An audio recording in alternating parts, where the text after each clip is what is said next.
Bonjour et bienvenue à Hop dans le Wok! Aujourd'hui, on fait un petit dessert super facile, on fait les bananes frites taille. C'est une recette qui est très économique et accessible au niveau des ingrédients et vous allez voir, vos invités vont vous en redemander. Avant d'aller plus loin, on vous rappelle que notre nouveau livre Hop dans le Wok buffet à la maison est disponible sur Amazon. Il a été best-seller en 5 jours, ça fait un gros hit en ce moment. Fait que c'est le temps de vous le procurer avant les fêtes pour vous faire un buffet chinois de Noël. Donc on va pouvoir commencer la recette, mais juste avant, on va regarder la liste des ingrédients ensemble. Si vous voulez la version écrite et imprimable, ça va être sur notre blog sur christinapotvin.com. Et si vous aimez nos recettes, n'oubliez pas de laisser un pouce et un commentaire juste en dessous. La première chose à préparer pour la recette, ça va être de réhydrater un quart de tasse de noix de coco râpée. Moi, j'utilise la noix de coco sucrée qui est déshydratée. Donc, on fait juste mettre ça dans un petit bol et on va le réhydrater avec 2 cuillères à table d'eau bouillante. On va laisser ça se réhydrater pour 8 à 10 minutes et ça nous laisse le temps de préparer le reste du mélange. On va avoir besoin d'une tasse ou 120 g de farine de riz blanc. Il ne faut pas se tromper avec la farine de riz gluant qui serait dans le sac vert. Là, ça ferait une texture beaucoup plus chewy. Je pense pas qu'on va réussir à avoir le même croquant avec ça. Ensuite, on va ajouter 5 cuillères à table ou 70 g de sucre, du sucre ordinaire blanc, 2 cuillères à table de fécule de maïs. Ça, en combinaison avec la farine de riz blanc, ça va aider à avoir une texture plus croquante. J'ai oublié de mentionner, mais pendant que vous préparez votre mélange, vous pouvez aussi préchauffer l'huile de la friteuse à 350 degrés Fahrenheit.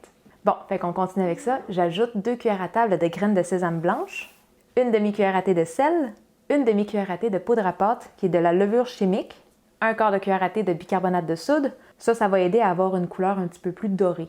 Et là, on va mélanger les ingrédients secs avant de rajouter 100 ml d'eau.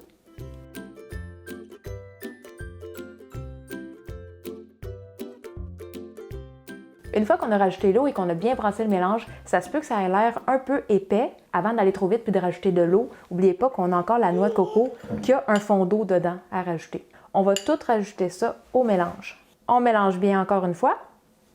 Puis comme vous pouvez voir, la texture est beaucoup mieux.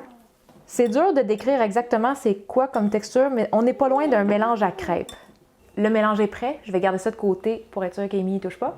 Et là, il nous reste à préparer les bananes. Avec cette quantité-là, on peut faire facilement 4 à 5 bananes, possiblement même un petit peu plus. Et pour l'avoir essayé avec des bananes jaunes sans petits picots et des bananes très mûres avec des petits picots, ça va mieux quand les bananes sont moins mûres un peu, parce qu'elles sont plus fermes. Avec des bananes plus mûres, c'est sûr que le goût est très bon, c'est sucré, mais ça ramollit beaucoup avec la cuisson. C'est sûr que là, ils ont un peu de verre encore. Je les aurais laissés mûrir une journée de plus peut-être. Mais bon, si j'ai le choix entre ça et ça, je vais prendre celle-là. Pour préparer les bananes, on va tout simplement les couper en 3 morceaux et après ça, on les coupe en 2 sur la longueur. Fait que chaque banane devrait nous donner 6 morceaux, à moins d'avoir des très longues bananes, ça pourrait faire jusqu'à 8 morceaux. Et là, on est prêt à passer à la cuisson. N'oubliez pas de venir brasser votre mélange un petit peu parce que des fois, la farine tombe au fond. Et là, il reste juste à tremper les morceaux de banane dans le mélange. On va bien les enrober. Et moi, j'utilise des baguettes pour les transférer dans l'huile. Notez ici qu'on abaisse le panier avant de déposer les bananes, comme ça la panure qui est liquide va moins coller au panier. Mais il faut quand même venir rapidement les décoller dans les premières secondes, juste pour éviter que ça fige là. Une fois qu'on a déposé à peu près 6 bananes, on va les laisser cuire pour environ 5 minutes. Durant ce temps de cuisson-là, on peut venir les retourner quelques fois.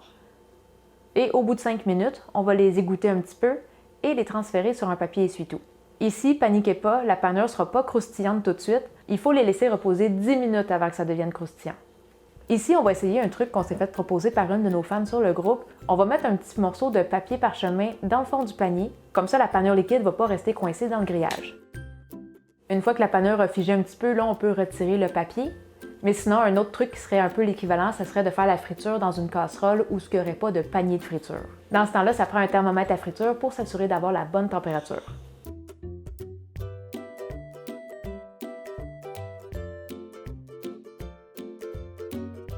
Je dois dire que je suis vraiment impressionnée avec le petit truc du papier parchemin dans la friteuse. Au début, je n'étais pas sûre comment m'enligner, s'il fallait abaisser le panier avec juste le papier. Finalement, ça flottait, fait qu'il fallait mettre 2 bananes pour retenir le papier. Et après ça, on pouvait mettre les autres morceaux de bananes. Et pour vrai, c'est tellement plus facile, ça colle pas du tout au fond. Je vous suggère quand même de retirer le papier quand même assez au début, dès que vous voyez que la panure a pris. Ça va juste permettre à la température d'être plus uniforme. Mais après ça, vous pouvez réutiliser le même papier encore et encore. Et si votre papier n'arrête pas de retrousser, le petit truc, c'est vraiment juste de le froisser au début. Une fois que c'est froissé, ça reste à plat. Et aussi, avec les bananes, vous allez peut-être remarquer que la texture de la panure va changer en cours de route. Au début, c'est parce que je suis partie avec de l'eau qui était quand même assez froide du robinet. Et une panure froide, ça réagit toujours un petit peu plus fort dans l'huile. Ça fait un peu comme tempura. Ça fait plus de texture. Tandis que vers la fin, ma panure est un peu plus température pièce. À ce moment-là, ça fait des beignets un petit peu plus lisses. Quand ça fait un peu texture tempura, c'est plus croquant, tout simplement. Chin chin!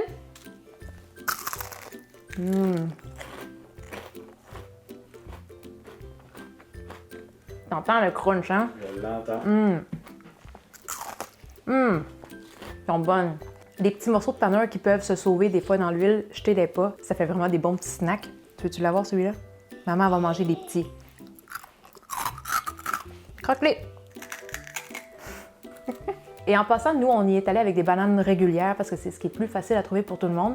Mais ce dessert-là pourrait se faire avec des bananes plantains ou des bananes asiatiques, comme les petites bananes vietnamiennes. La différence, ce serait que ça serait plus ferme comme texture et ça serait moins sucré aussi. Oh. Tellement cochon. Ça vaut la peine d'essayer ce dessert. Très simple et économique aussi. Vous verrez, vous ne pourrez pas arrêter d'en manger. Excellent. Des petites croûtes.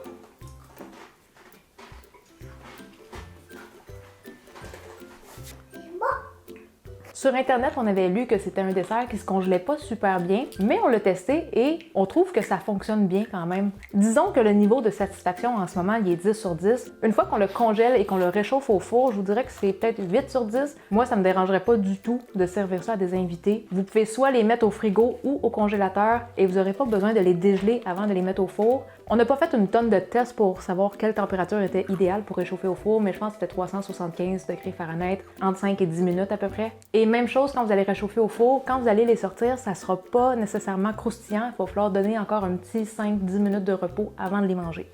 Fait que c'est tout pour la vidéo et si vous avez des questions pour nous, la meilleure place pour nous les poser, c'est sur notre groupe Facebook Cuisine asiatique fait maison Hop dans le wok. Et pour les personnes qui aimeraient contribuer à la chaîne, c'est possible avec notre page Patreon et en devenant contributeur, ça vous donne aussi accès à quelques bonus. N'oubliez pas de vous abonner à notre chaîne YouTube et sur ce, on se dit à la prochaine. Bye bye! Fait que c'est le temps là, de vous le procurer avant les fêtes pour faire un buffet chinois de Noël. Amy, c'est parce que...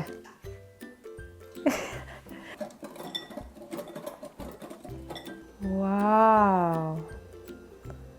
Wow! Tu veux des bananes? Oui. Ouais. Voilà. Tu peux manger ta banane. Oh oh!